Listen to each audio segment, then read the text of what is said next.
ilé lábọ̀ sí mi ò pẹ́ dábẹ̀ sí àrèlé. Onílé máa ti máa pariwo àlejò pé ètò tó lọ sí ẹ̀jẹ̀ àrèlé. Ẹ̀jẹ̀ àrèlé o, ilé làwà o, ilé lábọ̀ sí mi ò pẹ́ dábẹ̀ sí àdájúwálé. Àjàgà ilé lálejò ẹ̀jẹ̀ pẹ̀ ẹ̀jẹ̀ àdájúwálé o. Ilé lábọ̀ sí mi ò pẹ́ dábẹ̀ sí àdájúwálé.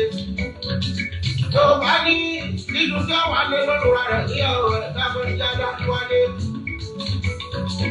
Àgbàdo tí wọ́n wà lé lọ́lọ́wọ́ rẹ̀ lẹ́kọ̀ọ́ ẹ̀dáfẹ́ jáde wálé. Ọlọ́mọdé tí wọ́n wà lé lọ́lọ́wọ́ rẹ̀ lọ́kùnrin ẹ̀dáfẹ́ jáde wálé. Ọmọ tuntun tí wọ́n wà lé lọ́lọ́wọ́ rẹ̀ lọ́nà àtọ̀lẹ̀ ẹ̀dáfẹ́ jáde wálé. Wọ́n lọ sáyé kò ní gbé wa lọ́wọ́ lọ.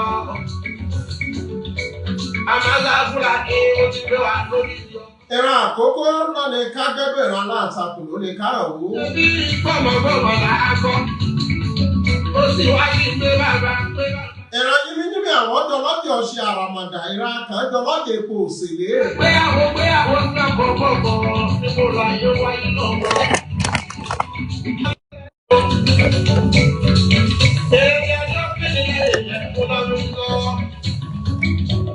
Ẹ̀yin àwọn akọ́kọ́ òkú lọ ọ̀jẹ̀lẹ̀ àgbà nílá mẹ́tẹ̀ sọ̀rọ̀ lẹ̀ yóò ẹ̀ jáde àtiwálé. Gbogbo ọba aládé o, ẹ dákọ̀ ìyá mi létí o, ọmọ yìí lọ́gbẹ̀ yìí sáké sọ̀rọ̀ ọ̀tọ̀ ni. Ìran àgbẹ̀jọba nínú ìdáró. Àmì ẹ̀dá pẹ̀sẹ̀ àríwálé, ọmọ yìí lọ́gbẹ̀ yìí sáké sọ̀rọ̀ ọ̀tọ̀ ni. Ìran lọ́sùn wọn fẹ́ tàlùkò síwájú. Ìdáríwálé o, àbúrò yìí lọ́gbẹ̀ yìí sáké sọ̀rọ̀ ọ̀tọ̀ ni. Gbogbo ẹ̀yọ́ ọ̀rẹ́ mi ẹ̀dá pẹ̀lú jájọ́ sàkọyẹ jájọ́ jíjọ́. Gbogbo ẹ̀dá kúrò lẹ́yìn mi ẹ̀dá kò ẹ̀dá dáríwálé o. Ẹ̀wọ́n gbogbo ìwé rẹ̀ lápẹ̀lẹ̀ orí àgbà bíbọ̀ ọ̀fẹ́ wí.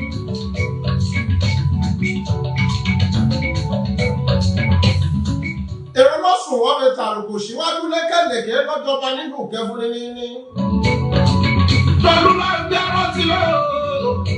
Akọ́dá ayé ìbà òun lè lẹ́dùnmọ́rè. Pẹ̀lú àgbọ̀ ọ̀gbà. Aṣẹ̀dá ayé ìbà ìwọ lè lẹ́dùnmọ́rè. Ọba àríká tó rí ọba mọ̀ká tó mọ̀. Ọlọ́dẹ wá. Ọlọ́dẹ lọ sí iṣẹ́ ìfọ̀jọ́ ọ̀pọ̀. Ọba tí ọmọ ọbẹ̀ káríké sí ọba àná funfun gòkìkì dá ìmọ́lẹ̀. Ìjọba gbèrò. Àwọn ìyàwó máa ń lọ sọ́dà. Orí àkànbí mo dé pẹ́rẹ́ bí ewé ìyeyè ẹ̀fún kan ò ní mọ́jọ́ èdè kan ò ní bí bàrà. Àwọn bàbá wa tó dábẹ̀ wọ́n kéde owó. Ogun rúgbọ́ pọ̀ lórílẹ̀‐èdè yìí ìjà gbóróńgorí náà. Bí wọ́n bá fi ìlú pẹ́ẹ́pẹ́ẹ́pẹ́ lẹ́jẹ́.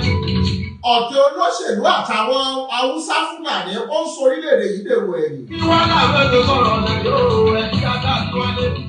Níbo ni gbogbo alágbára fẹ́ bá yàrá já iná tí ń jó lórí kókó ní orílẹ̀‐èdè yìí agbada tí ṣojú iná yẹranyẹran.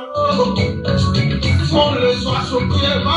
Ó dún ọba yìí pọ̀sù gẹ̀gẹ̀ sí wíjọ́ ikú fẹ́ máa pelégédé ìkókó ọbẹ̀ fẹ́ ṣòfò.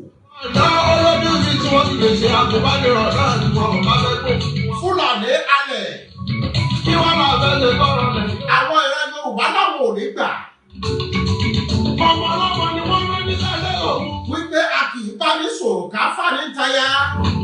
Ewúrẹ́ ló wo òṣèyá àgùntàn ló ní ìyàwó òbí dúdú. Níbo ni wọ́n tó sí? Látẹ̀yìnwá ní Fúlàní ni wọ́n ti bá wa gbé làjọ ń gbé ní tọmọ tìyá. Ọ̀rẹ́ ìgbẹ́ ni. Ṣàṣà ni ìlú àtìlétò tẹ́ ò rí tẹ́ ò ní rí jà Fúlàní. Wọ́n lè yí agbára. Ṣàṣà ni ìlú àtìlétò tẹ́ rí tẹ́ ò ní rí sábó. Ọmọ Yorùbá. Gbogbo ìlú nípínlẹ̀ nílẹ̀ Yorùbá yìí ni sábó wà. Ìbàbọ̀. Sábó gè. Ní gbogbo. Ẹja dárí wálé. Ìran Yorùbá ń báwọn Haúsá Fúlàní gbé pẹ̀lú ìrọ̀rùn. Ṣébí àjàgà ilé ìlànà kò tẹ́wà lọ́rùn rárá. Àmọ́ ṣàdédé ló di wípé àwọn Fúlàní ríra wọn wípé àwọn làwọn wà on top of the world. Ewúrẹ́ lọ́wọ́ ṣe àgùntàn lórí àrùn. Impunity yìí pọ̀ débi wípé Fúlàní ó sì pààyàn bọ́ bá dàárọ̀ kó tó dìrọ̀lẹ́ wọ́n sì fi ilẹ̀. Ẹja rẹ̀ ṣe. Orí ọ̀run dẹ̀dẹ̀dẹ̀. Ilé làwa ẹja rẹ̀. Fún bàbá wa. Adéyẹmí. Wọ́n àṣẹ ti wá lókè wọ́n ti fi ilẹ̀. Tí wọ́n ń gbé wá gbowó dúró lọ́wọ́ ẹ̀yà rẹ̀. Tá a bá wá ka population èèyàn tí Fúlàní ti jí gbé tí wọ́n ti pa ẹbí àka population èèyàn tó kú látọwọ́ Yorùbá. Ọmọ Yorùbá. Mi ò sọ pé Yorùbá ló dájú nínú ẹ̀yà. Àmọ́ burú tààrin lọ́wọ́ Haúsá Fúlàní yóò pàpọ̀ jù. Ẹ̀jẹ̀ kò ní ká. Tá a bá lọ sí láti ilẹ̀ Yorùbá tá a lọ fàbújá àwọn òwò ni wọ́n dáná bẹ̀ tí wọ́n yíyàn gbé. Ẹ̀dá bá ti yá lé lé. Àwọn òwò ni wọ́n mú kolóko tí wọ́n ń do kolóko tí ò sí kankan tẹ́nìkan kó ṣe. Kábíyèsí. Àwọn òwò ni wọ́n wọnú chọ́ọ̀chì tí wọ́n wọnú mọ́ṣáláṣí tí wọ́n ń pa àwọn èèyàn síbẹ̀.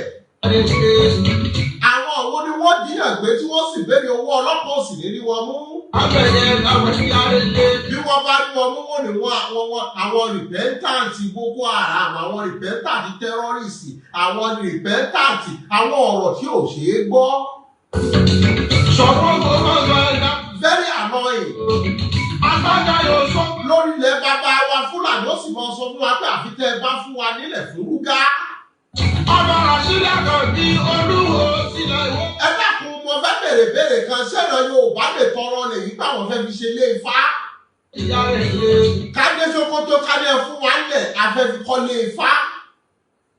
Ọ̀dọ́ nípọ̀dé nípọ̀. Àbá afẹ́ fi ṣègbàlégún. Àbí ẹ fún wa lódò yìí afẹ́ máa fi boyè ọmọjá. Onígbọ́gbẹ̀ ti gbọ́gbẹ̀ dàgbọ́. Àmọ̀ pẹ́rẹ̀ Yorùbá fẹ́ràn ṣẹ̀ṣẹ̀ ṣe fún wa láwọn ibìkan bíi 3 acres bíi 30 acres ká sọ ní ìṣẹ̀ṣe community. Káláfàní ká gba ibìkan bíi 30 acres ní Sókótó. Ká wá pè ní ìṣẹ̀ṣe community. Ká gba bíi 40 acres ní Kano. Ká pè ní Yorùbá Empire community. Tẹ wá ní gbogbo ilẹ̀ Yorùbá a gbọ́dọ̀ fún ilẹ̀ láti fi ṣe rógá. Kò wá yé mi mọ́ débi wípé ọ̀rọ̀ yìí ó sì láǹfààní a máa fọ́yàn lórí. Ó sì dàbí wípé àgbérù ìlú yìí rí. Màá pè fọ́nrán kan tí àwọn Haúsá Fúlàní sọ pé olóyè Mọ́gàsọ́lá ti dé tí ń dà wọ́n láàmú àwọn ò ní gbà.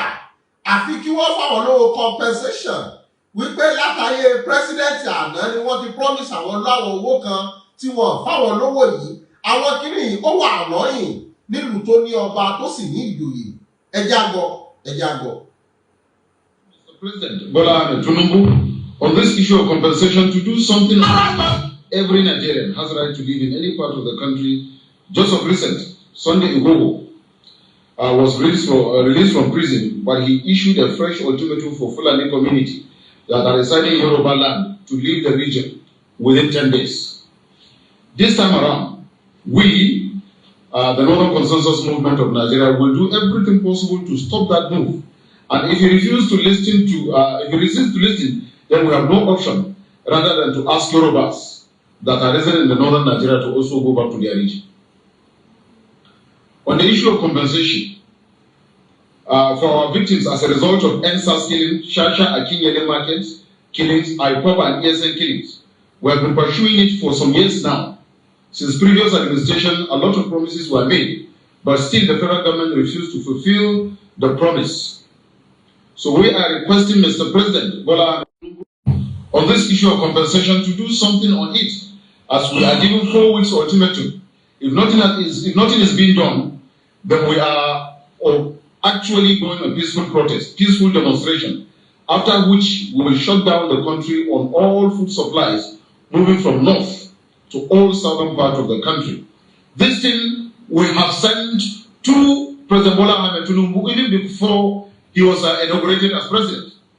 And as President Commander-in-Chief, we have also forwarded this demand and request. All security agencies, the head of security agencies of this country are aware of it.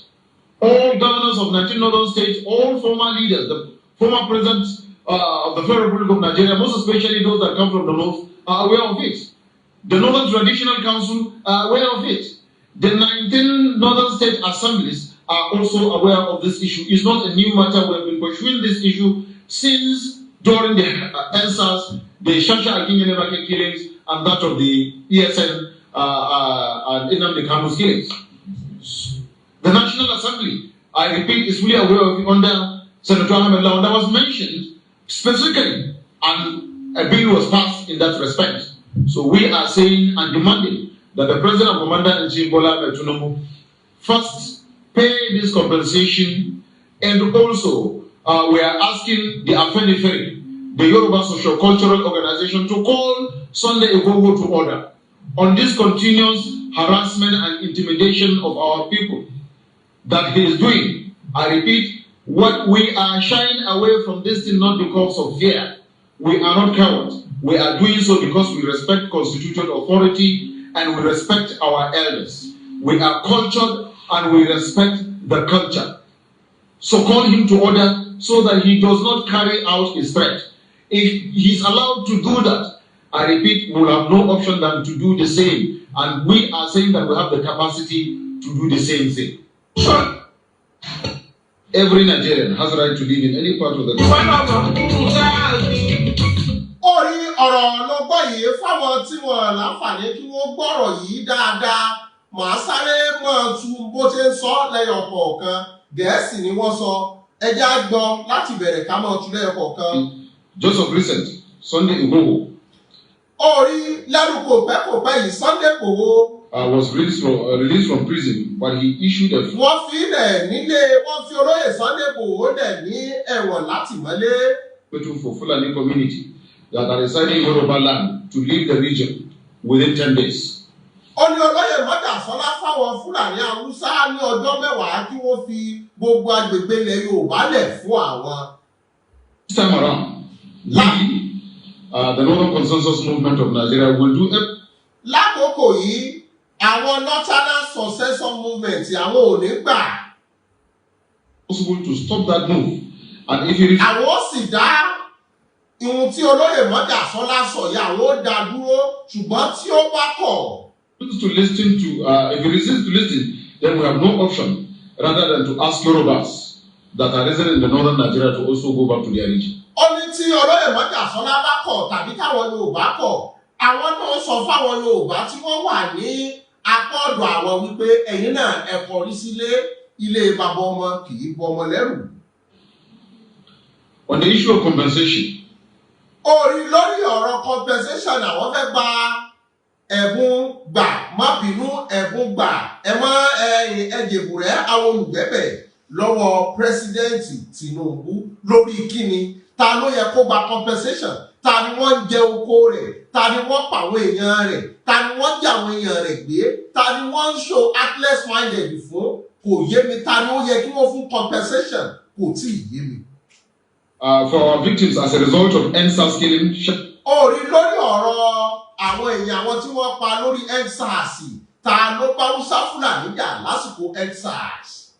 Akinyele market killings. Àtàwọn èèyàn tó kú ní Akinyele market. And ESN killings. We have been pursuing it for some years now. Àwọn tí ń lé owó ìtanràn yìí tipẹ́tipẹ́ láti bí ọdún mélòó kan sẹ́yìn. Previous administration, a lot of promises were made. Orí lórí àwọn ìjọba tó kọjá sẹ́yìn oríṣiríṣi ìlérí ni wọ́n ṣe fáwọn tí wọ́n ti mú ṣẹ. The federal government refused to fulfill the promise.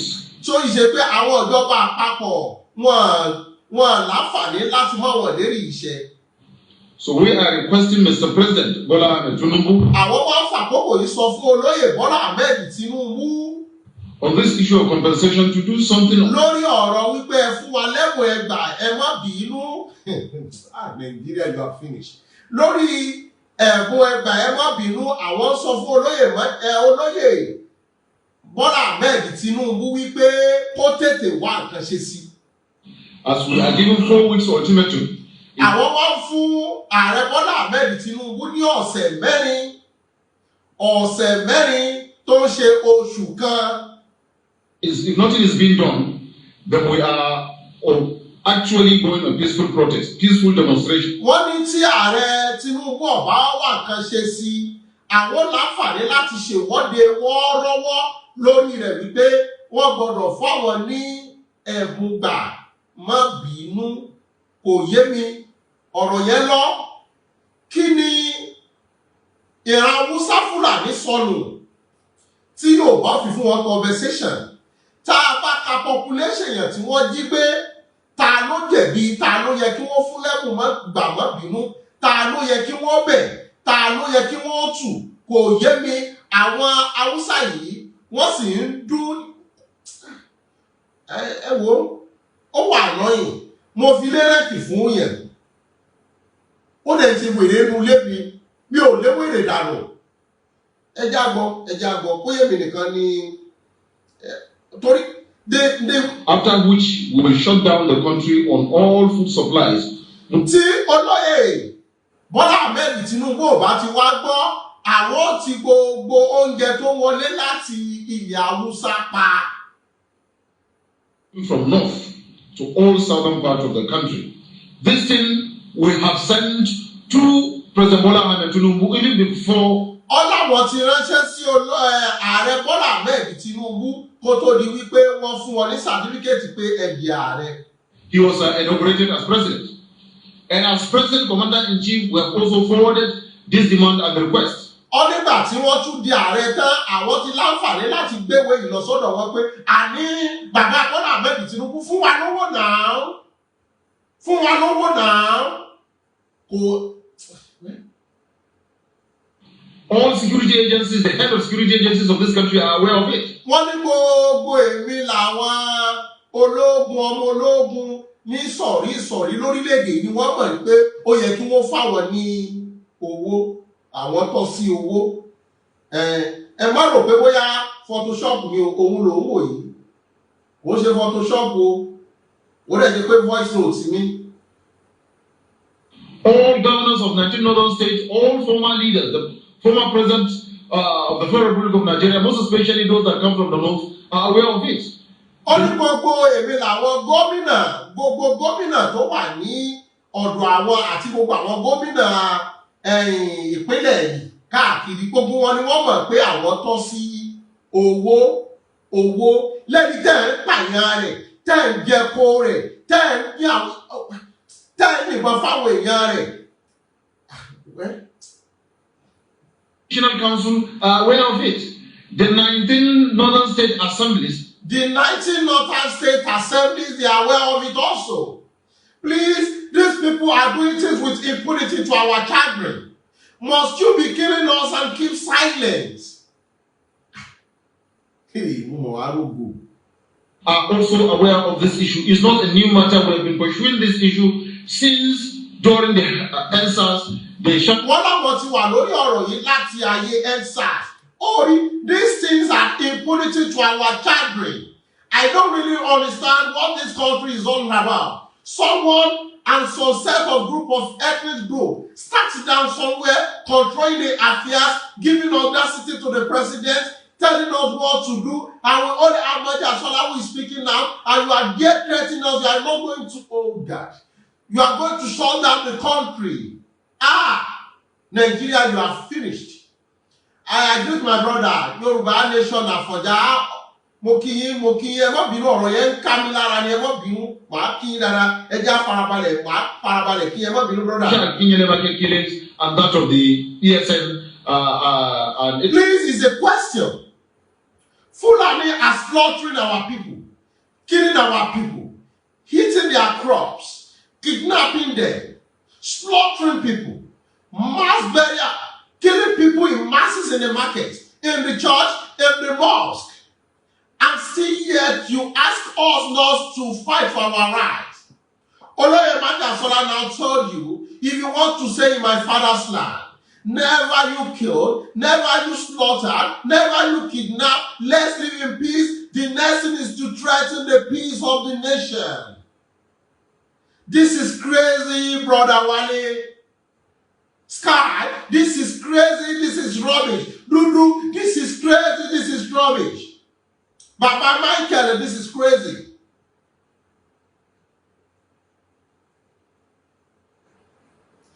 Please, if you don't have somebody like Ahmed Asola, should we just sit down and let us be killing us without anyone speaking? Should we just stand down and crying? Nigeria, Yoruba, we are crying in poverty circle, we are crying the hands of the foolish. We own our own land, they own their own land. As every Yoruba Yoruba demanded for 50 acres of land to use it to do a shrine in the northerners, you will tell us it's not acceptable. Ṣé Yorùbá kan lè lọ sí Sokoto kó ní ẹ̀fọ́ òun ní 50 acres of land kóun fẹ́ fi ṣe ojúbọ òòṣà? Ṣé àwọn Haúsá Fúlàní máa fún ẹ wá ní káwa máa fún ní ilẹ̀ ẹ fẹ́ fi ṣe rúgá? That is your own cup of tea, that is your own incomes. You want to go into farming, you have to seek for how to get your own land. You can't give us an audacity for us and impose on us, we must give you land, on my land. Telling us you are giving us 4 weeks ultimatum to give you compensation after eating my people's crops, after killing my people, after raping their wives, after kidnapping them, doing things with impunity to our children, Halimadi TV. Hey, Arogo. Let's hear it further. The National Assembly, I repeat, is fully aware of it under Senator Ahmed Lawan that was mentioned. Under Ahmed Lawan, they are aware of it. They never give you the compensation. Now you are using the compensation to threaten. But Ahmed Tinubu, if he doesn't give you the compensation, why don't you collect the compensation during the regime of Buhari?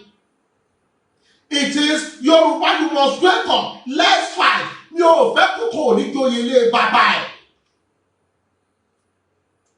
Mi ò fẹ́ kókó oníjòyè ilé bàbá ẹ̀. Let's fight. Ẹni tó bá fẹ́ kú kó kú, ẹni tó bá fẹ́ yè á yè.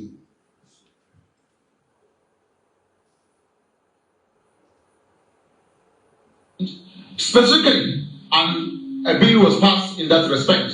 So we are... Specifically, a bill was passed. On what motion?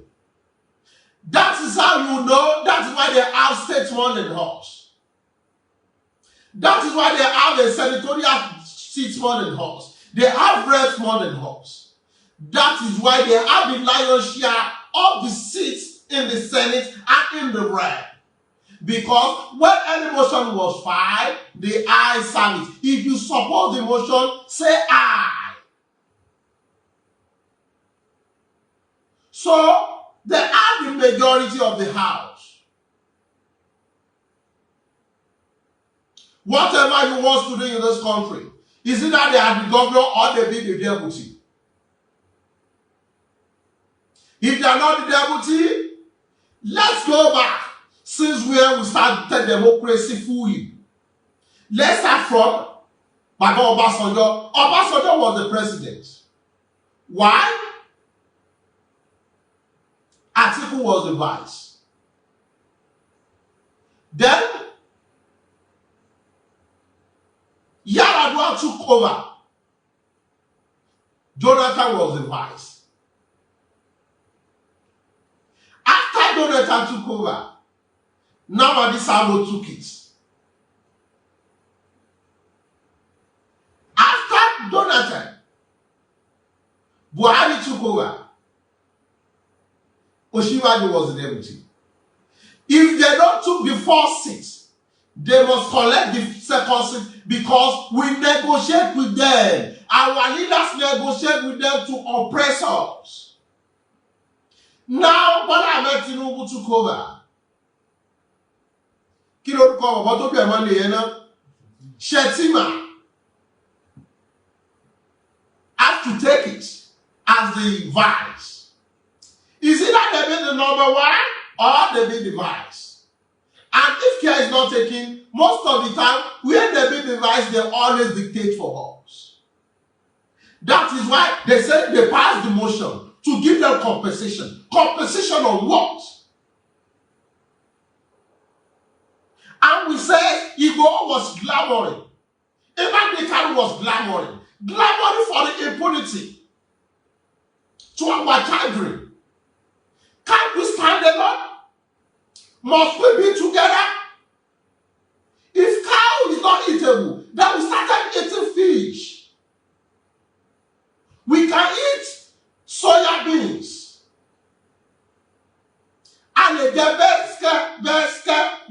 soya beske, ó tẹ́ mi lọ́rùn jẹja lọ, ẹja mọ jẹ beske.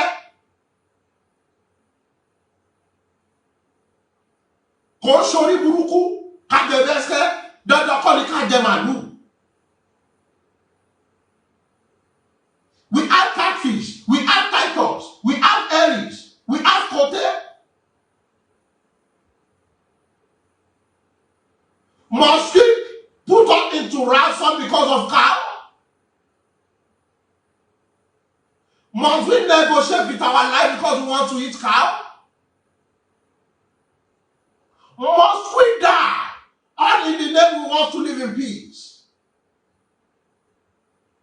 Tá a bá wá wí àwọn òpònú aláìní làákàyè kan. Ẹ jẹ́ ká population èèyàn tí Fúlàní ti jí gbé nílẹ̀ Yorùbá. Atrocities tí Hausa Fúlàní commit nílẹ̀ Yorùbá. Ẹ jẹ́ á wò sí atrocities tí Yorùbá commit lọ́dọ̀ wọn. Èwo ló tẹ̀sùwọ̀n jù? Can any Yoruba'S just go ahead to Sokoto and demand for 50 acres of land and said, I want to have a Osun shrine, I want to have a Sango shrine, I want to have Obatala shrine, and I want to have a king, just like you have a Samongeri king. Can you accept that? No. It can be accepted. And yet, you came to our land. You have your own palace. Samongeri. Kí lórúkọ àwọn kíní wọ̀nyẹn náà? Ní tí wọ́n máa lọ péjọba ní kíní wọn. Once an Hausa man offended you in your land, they will never allow you to go to Atauja of Osogbo. They will never allow you to go to Oni Ife. They will never allow you to go to Olubadan. They will tell you, Eja Losodo Obani Samongeri. Seriki, thank you. Okubamidele, they will tell you, let's go to Seriki.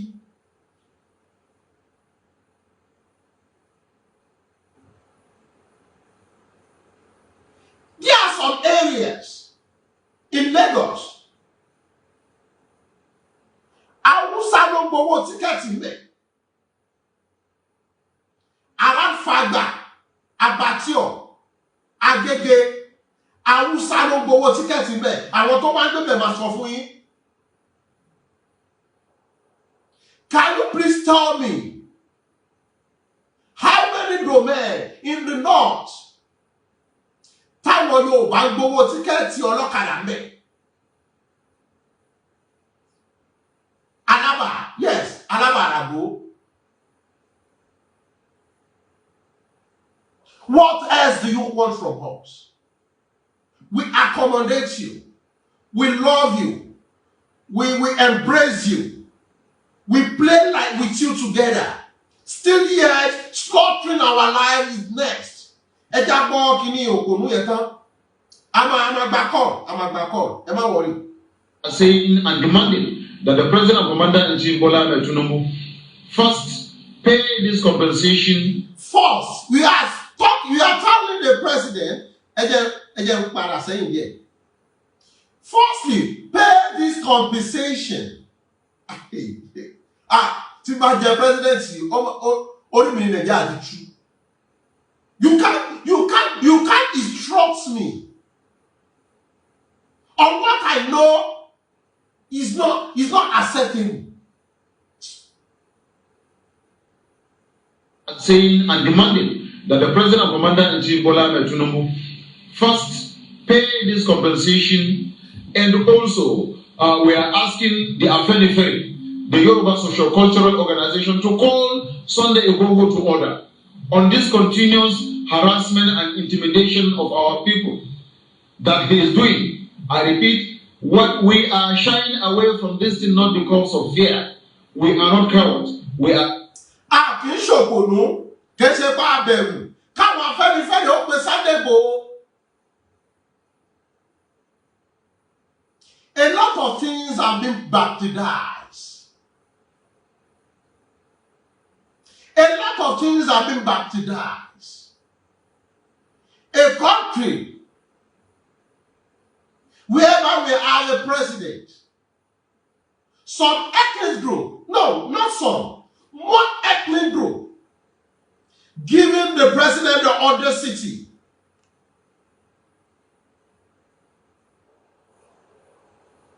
and telling him that he should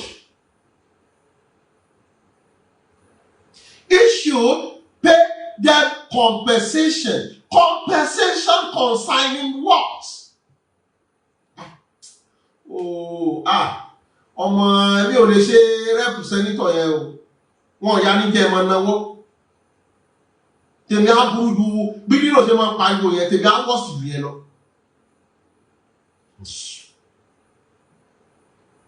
Doing so because we respect constitutional authority and we respect our elders. We are cultured and we respect the culture. So call him to order so that he does not carry out his threat. If he's allowed to do that, I repeat, we will have no option than to do the same. And we are saying, once you told us that Sanebo should not carry on the threat, why will your people write down and tell us they want to come to a village and towns? And nobody told them they must not come. They will still come to the town, killed, slaughtered. An example of Iwerele. Can I still have the video here? Whereby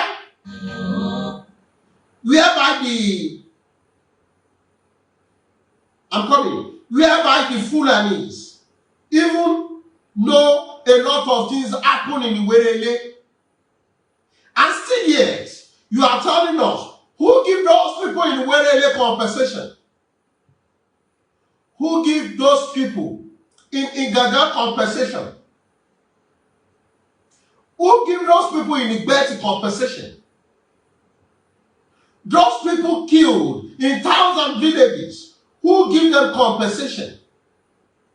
I don't know. So we will it's just a matter of time. When the time comes, our eyes will still open, and we are all going to know where we are heading to. It's not a matter of time. Matter of time. Because we are shouting as if we have nothing to do with our pleasure time. Right now, nobody is buoyant to work now. Said is going from here to Abuja. You are on your home. Who are those killing? Kaduna Abuja Express. Is it the Yoruba'S? Who are those people killing them in Iwerele? Have you ever heard that a group of Yoruba'S went down to Sokoto City to kill, go down to Kano to kill? In our own land, we hear a lot of news in Oyo, in Ogun, in Oshu, that a bunch of Hausa Fulani go to the town to kill people without no single arrest. Without no single arrest. And now, someone sat down. Sọ fún wa wípé báyìí kàsá, báyìí káwòdì. A máa fi nọ́mbà lẹ̀. Because I want to tell you something important, because really. Don't tell me something important. Don't tell me something important now. I don't know. So today, 1st of the month, November. So, a máa fi nọ́mbà lẹ̀ láti jẹ́ káwọn èèyàn pè. Kí ni orí sí ọ̀rọ̀ yìí? Kí lè ròǹgbà tiẹ̀ gan? Kí ló rò pé ó ṣẹlẹ̀ lórílẹ̀-èdè yìí? What is the way forward? Is this how we are going to continue? Àwọn ọmọ wa náà dé bàbá yìí. Wọ́n wá mọ̀ pé àṣẹ olórí burúkú àwọn bàbá àwọn ò jà kalẹ̀ because tí nǹkan bá pẹ́lẹ̀ yóò mọ di òótọ́ ni o. These people, what nobody can do on their own land, they are doing a lot, more than a lot in our own land. And still yet, we must not talk. Once you talk, and you see what is happening, you don't call your people into order. And still yet, we only have Sunday Igboho, who is shouting that this thing must stop. And everybody say we shouldn't talk. A máa fi nọ́mbà alẹ̀ táwọn èèyàn máa pè sí. A máa fi nọ́mbà alẹ̀ ní ìsìn. Kí ni ìwọ náà rí sọ̀rọ̀ yìí? What is the way forward? What do you think? And what is the next step of action? Kí ló ṣẹlẹ̀? Ẹ jẹ́ kí a forí sí. Àwọn tó bá ní nọ́mbà wọlé kọ́ máa pè.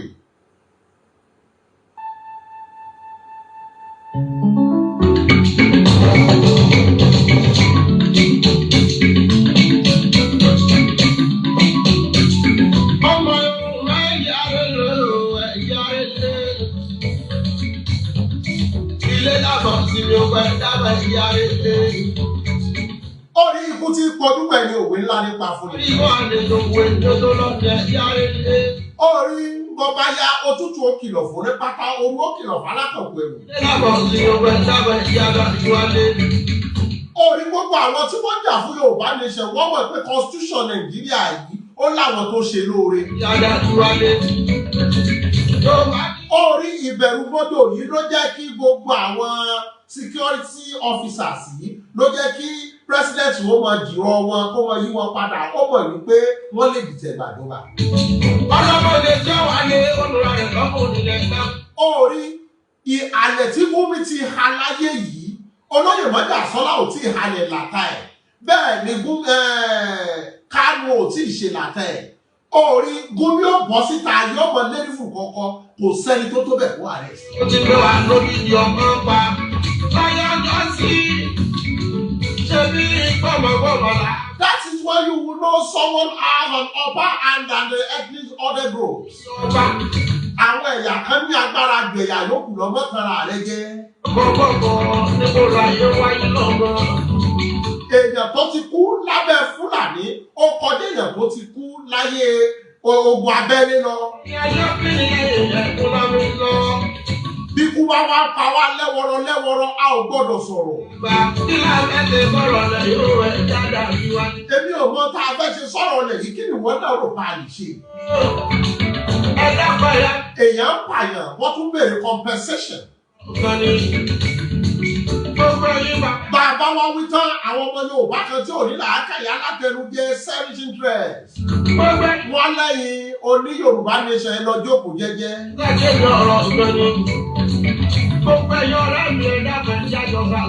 Orí àwọn kan ló control economy orílẹ̀-èdè yìí. Ẹ̀yà tí ń ṣe Burundi change ló control economy.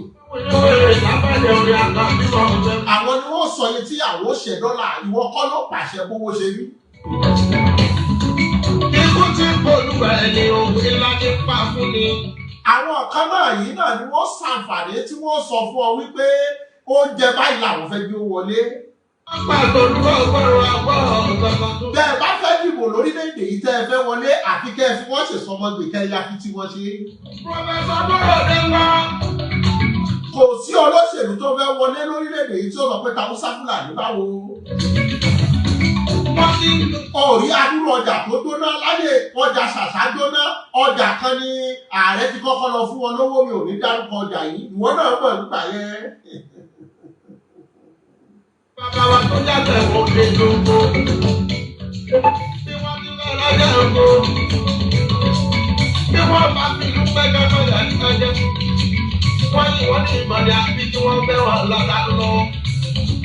Bí wọ́n náà. A fi nọ́mbà alẹ̀ káwọn èèyàn lè pè. Àtiwálé ilé ìfowópamọ́ tí pọpọ lọ́rọ̀ ẹ̀ yá wà lè ilé làwọ̀ o. Orí balẹ̀ rẹ̀ o. Mo lè sọ aṣọ òfin ẹ̀fọ́ àwọn ìyá àti wọn ò lè fẹ́ lọ́jà tí wọ́n lọ́jà gbogbo fọ́tí yẹn. Àwọn ọ̀dọ́ olójú mi tí wọ́n ti lè ṣe àgùnbánirọ̀ náà ni wọn ò bá fẹ́ kó fún wọn wá sílé. Kí wọ́n bá fẹ́ lè kọ́ra lẹ́yìn o. Ọmọ ọlọ́mọ ni wọ́n máa ní sẹ́lẹ̀ òun. Tóru. Wọ́n fi àwọn ọ̀kan ní báńkì ní mo rí wọ́n dúró sí. Wọ́n fi àwọn ọ̀kan ní Fúlàní ẹ̀sán wọ́n fún wọn lówó náà lé ní nǹkan ni. A ò gbọ́dọ̀ sọ̀rọ̀, a ò gbọ́dọ̀ jíjọ́ o, ẹ̀sìn ni wọ́n lè jíjà náà ní gbogbo ẹ̀jẹ̀ adájú wálé. Ọmọ Yorùbá lọ sàtòkè, ọmọ Yorùbá lọ sàtòkè, máa bọ̀ wálé ilé láwọn sí oko. Ilé bàbá ọmọdé ọmọ ẹrù ni ó kọ́. Ẹ̀jẹ̀ adájú wálé. Gbogbo ọba aládé o. Ṣébí àjàgà ilé ìlànà kò jẹ́ wa lọ́rùn mọ́ rárá. Ikú ní kò ju ẹ̀jọ̀ ìlànà pa òun. Sódìgbà tí wọ́n bá pa wá tán. Akékèké ayẹyẹ o. Ewúrẹ́ wa ṣe àgùntàn lórí àwọn òbí dúdú. Ewúrẹ́ wa polówó ṣe àgùntàn lórí àwọn òbí dúdú. Orí wọ́n tọ́ bá kan àwọn WhatsApp ni. 070-86501722. Gbogbo àwọn ọmọ ìyá wa ti tẹ Lókè òkun wọn lè darí wá sílé wọn. Wọ́n kí wọ́n gbé wá gbowó tù lọ́wọ́ àwọn ẹ̀jẹ̀ àrètè. Ọ̀rọ̀ orílẹ̀-èdè yìí àti báyìí máa ní ìlú kápá nípa ẹ̀jẹ̀ àrètè. ọmọ Yorùbá ìlàwọ̀ ìyáre lérò ẹ̀jẹ̀ àrètè. Kọ́rìrù wa mọ̀ bá àdìpọ̀ lọ́la ní ẹ̀jẹ̀ àrètè. Ẹ̀jẹ̀ borí kálukú lọ́bẹ̀ fúnlọ́bẹ̀ ẹ̀jẹ̀ àrètè. Wọlé. Hello.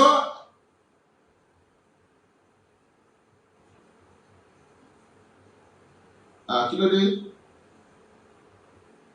Ọmọ ìyọ̀mọ̀ tó bí ẹ̀dá ẹ̀jẹ̀ àrètè. Ẹ̀sọ̀ lásán ní ìjà Hausa ti fèrè rẹ̀ lóbi múlẹ̀ ẹ̀jẹ̀ àrètè. Kábíyèsí Aláàfin Ọ̀yọ́. Ikú àbáyẹyẹ lọ́wọ́ àwọn bàjẹ́ rẹ̀ ẹ̀jẹ̀ àrètè. Àti sì kọ́ yẹn. Bàmí ọ̀jáde ẹ̀ka pọ̀ ẹ̀jẹ̀ àrètè. Hello, sir. Hello. Hello, Mr. Wilson. Ẹ̀ka alẹ́ sà. Ẹ̀rọ Yes, sir. orúkọ tèmi ni Mr. Babatunde. Mr. Babatunde, yes, sir. Ṣé rí etí ẹranko ọmọ Amúká Fúlàní jàtìjàtì ẹ sọ yẹn? Kìí ṣe ẹjọ́ ẹ̀. Ẹjọ́ àwọn àgbààgbà ilẹ̀ Yorùbá ni torí àwọn àgbà náà ló ní torí bàbá tó bẹ́ẹ̀ lápapọ̀ ayé máa bá pè ní báńkì. Bí àwa Yorùbá dẹ̀ ṣe ṣe ra wa, òun ló fà á. Nígbà tí jẹ́ pé tí a bá fẹ́ ṣe nǹkan kan tá a bá sì lọ ṣe ráńkà dédé níwájú wọn, ká fẹ́ sọ̀rọ̀ wa di ẹrú níwájú wọn, nípa fẹ́ gbà yẹn a lè rí gbà. Tẹ́lá dé máa ṣe ẹ̀sùn lẹ́kọ̀ọ́, àwọn ló wà bẹ́ẹ̀ fi fà. Bẹ́ẹ̀ni. Àwọn ló wà bẹ́ẹ̀ fà á mú. Àwọn ni wọ́n já tírélà wọn. Yorùbá tó bá wà bẹ́ẹ̀. Yorùbá ẹ̀ṣẹ̀ máa rà lọ́wọ́ wọn ní. Wọ́n ń gbé Yorùbá ń tà níbẹ̀. Bí ẹgbẹ́ títí ni Yorùbá ń dé sí níbẹ̀. Bẹ́ẹ̀ni. Àwọn lọ fún Báṣọ́ọ̀bù, àwọn lọ kan. Àwọn Yorùbá ni wọ́n fi bàtà rẹ́ǹtì. Tó bá jẹ́ sọ́kẹ́ nìyẹn, á jẹ́ pé àdúrà Yorùbá ni sọ tó ń gbàgbọ́ nìyẹn. Kẹ́lẹ́kọ̀ọ́ kẹ́kọ̀ọ́ ẹ̀dá ní kóníkálukú ìtẹ̀ lọ́tọ̀ọ̀tọ̀. Thank you. Tẹ́lẹ̀ náà a kì í ṣe orílẹ̀-èdè. Ìjẹkújẹ àti àìgbọ́n àti ìwà kúkú Yorùbá náà ló mú wa sọra wa di ọmọ ìyá kan náà. Kò jọra wọn rárá, ó yàtọ̀ bàjẹ́. Nínú ìṣesí, nínú ìwà, nínú ìjọmọdé àbí, nínú gbogbo kéèyàn tó jẹ́ èèyàn láyé gbogbo ẹ̀ pátá la fi yàtọ̀. Ilé kúkú wọn ìṣúná ilé ìdáná máa ń sùn bẹ́ẹ̀ bá dé gbogbo ọ̀nà èkó ẹ máa ń lọ níwájú ṣọ́ọ̀bù oníṣọ́ọ̀bù lọ níwájú mọ́ṣáláṣí. Àwọn akọ́rẹ́kẹ̀ẹ́ ń gbọ́ ìdílé bá àtìlẹ̀ fún mọ́ṣáláṣí láti gbé bọ́ sínú mọ́ṣáláṣí mọ́. Tó ọlọ́ọ̀bá láàánú kò ní gba ilẹ̀ Yorùbá lóko wa tó bá jẹ́ pé ọ̀nà ti bẹ́ẹ̀ sí ó Yorùbá nìṣọ̀ náà nù kó ló ká lù. Ọlọ́run kúkú ṣe bàbá tí gbogbo náà wọ́n ti gbé bẹ̀. Àwọn náà sì ti rí pé kò ń ṣe nǹkan táwọn lérò làwọn bá tó ìjọba fẹ́ gbéra ó yàtọ̀ síjọba Èkó. Tó kí ló tó wá fún wọn? orúkọ wọn náà sì lè parẹ́ mọ́ pé wọn sì jẹ pẹ́sidẹ́ntì orúkọ wọn náà ti wà ń bẹ̀ ni tàbí ìtọ́jú àti lójú oṣù mẹ́fà wọn náà bá láàánú ó bá dúró sí gbogbo àwọn táwa nílẹ̀ Yorùbá àwọn ará borí wọn nílẹ̀ Yorùbá. ẹjọ́ tí compensation yẹn tí wọ́n láwọn fẹ́ gbà yẹn kí ni tó fa compensation yẹn. àwọn ìyá èdè ikú tí ń fa àwọn ọmọ yìí kọ́ máa jẹ. kábíyèsí láwọn fún ẹ̀yàwó ìyá rẹ̀ o. sọ̀wọ́ gbọ́mọ̀ sọ ẹ̀dàfẹ́ ìyá rẹ̀ o. Adájọ́ sọ́wọ́ ẹ̀dàfẹ́ ìyá rẹ̀ lé àkìlẹ̀ sílẹ̀ ìkìlẹ̀ ẹ̀dàfẹ́ ìyá rẹ̀ o. ọmọ àṣírí àgbà ní olúwo tilẹ̀ wo ẹ̀dàfẹ́ ìyá rẹ̀ o. ẹ̀yà rẹ̀ lé. Ikú ayípọ̀ lábọ̀dọ̀ ìjà rèé. Ọ̀kẹ́rẹ́ tilẹ̀ Ṣakí ẹ̀dàpọ̀ ìjà rèé o. Ọlọ́dúnbọ̀dẹ̀ nígbò ẹ̀dàpọ̀ ìjà rèé o. Alífàtà ìjà rèé. Onígbò tilẹ̀ kò ẹ̀dàpọ̀ ìjà rèé. Onígbọ̀pẹ̀ tí gbọ̀pẹ̀ ẹ̀dàpọ̀ ìjà rèé o. Ọlọ́run fún mi ní ìmísí lọ́jọ́ tí orin yìí fẹ́ jáde. Ajọ́ funfun ní sọ̀ Lábẹ́sí ọ̀pá wa nígbàdàn ìjà rèé. Ilé làbọ̀ sí oko.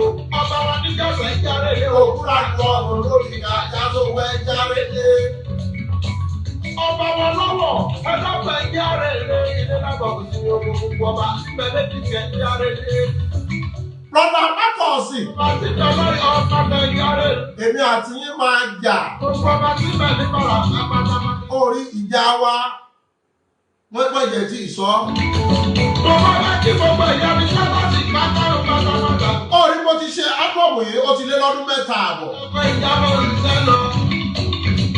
A padà débi Nàìjíríà pátápátá pátákó owó wa. Kò yí kí ọmọ kú sẹ́ àkí. Tani ọmọ ológun ọmọ kú sẹ́ o. Ọmọ ológun ọmọ kú sẹ́ o. Bébí jẹ́ ọmọ kú sẹ́. Akọni lójoojúmọ́ o. Sábà lọ sọ̀rọ̀. Ìwọ náà ọmọ kú sẹ́ àkí. Wọ́n kí agbára bí. Àwíkókò kẹ́rù ọmọ rọ̀dà kí wọ́n máa sáré kíjokíjo. Àwíkókò àkọ́dárọ̀ ọmọ kú sẹ́. Orí ọ̀rọ̀ yìí ó dàbí eré ni kìí ṣeré, ó dàbí àwàdà ni kìí ṣàwàdà. Gbogbo àwọn tá a bá fẹ́ pè 07086501722. Rúbù gbọ́kárí ayé ẹ̀rù ya. Orí gbogbo àwọn tí wọ́n pariwo tí wọ́n kéré lọ́jọ́ kìíní àná. Bébí jẹ́ Kí la fẹ́ ṣe sọ̀rọ̀ yìí? gbogbo àdìjẹ́. Mo sì kí gbogbo àwọn tí wọ́n láǹfààní tí wọ́n fún láwọ̀ ọ̀dùn Yorùbá. Tí wọ́n fún láwọ̀ ọ̀dùn Yorùbá nation. Ọ̀gá ní ọ̀rọ̀ ẹ̀yọ́ ọmọ ìṣọ̀ pé Yorùbá ti dìbò bí. Mo mọ̀ kí yín.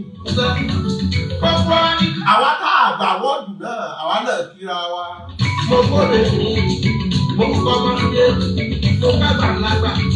Mo kí gbogbo lépa. Orí Yàsímẹ́ni tó pẹ́rẹ́. Ẹni tí mo rántí dárúkọ. Never you fight for any stupid recognition. Mo kí gbogbo gbé bàtàbàtà. Mo ti yí sẹ́. Know your standard and know your calibers. Gbogbo ohun tẹ́jà àgúnyọ̀ padà lórí lọ. My life has been a joy to me no matter where I go or whosoever I could meet in life. I've learned to live in harmony with happy friends and fools. Love who love you, like you, appreciate who appreciate you. Mo káwé pé àníṣe òòyà padà níbi àgbẹ̀fẹ̀. Ọlọ́pàá ọ̀rọ̀ mi máa yé olóye ni kó máa lọ yẹ̀ bí ọ̀rọ̀ mi. Ìsọ̀tẹ̀ mọ́ra tẹ̀ ń dáná ó di dandan. Àkànbí mo fẹ́ máa fèyí ṣe lọ mi ò ní lọ̀lọ́ ẹja tó lọ tí ò dé sàlẹ̀ omi mi ò ní lọ̀lọ́ kọ̀ọ̀kan tó lọ tí ò dé sàlẹ̀ omi. Ọlá oníkùn mẹ́rẹ̀ ni àgbà wáyé o. Àkànbí ọmọ tàdá òde ọmọ bóore pọ̀ mọ́ kọ́kọ́ sọ ọlọ́run ọba jẹ́ ọ̀tá wọ̀. Àkànbí èrè ọmọ ẹni tó wẹ̀ ìlọ́wọ̀ ẹ̀gán ọmọ ẹni jáde lè kú tó lórí. In all ramification of life, Àkànbí mo dá lédè mo dá ń tọ́ ìbò tún wà nílẹ̀. Lọ́wọ́ àwọn àgbàgbà ẹ̀. Orí never you argue with stupid people. Ó ti wá rúgbà lájà. Foolishness is not an insult. It determines your level of intelligence that determines who holds the seat of stupidity. Àkúkúkú báyìí lórúkọ. Àkànbí mo fẹ́ máa relé bàbá mi.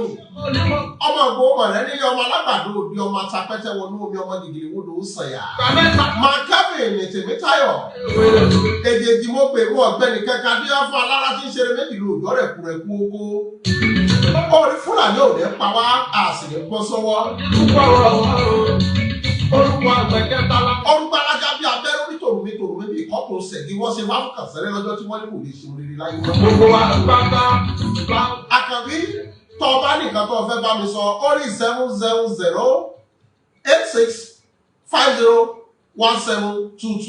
Ẹ̀rẹ̀ mọ́lá subscribe sórí YouTube channel wa Mr. Wisdom TV. Orí Àkànbí lọ́mọ bó ṣe ṣe o. Orílẹ̀-èdè yìí ó ti ń lọ bí àná. Open your eyes. Utilize your brain and make use of your senses. Àkànbí ó dàbọ̀ yín bàbá, ó dàbọ̀ yín màmá, ó dàbọ̀ yín ẹ̀gbọ́n, ó dàbọ̀ yín àbúrò, ó dàbọ̀.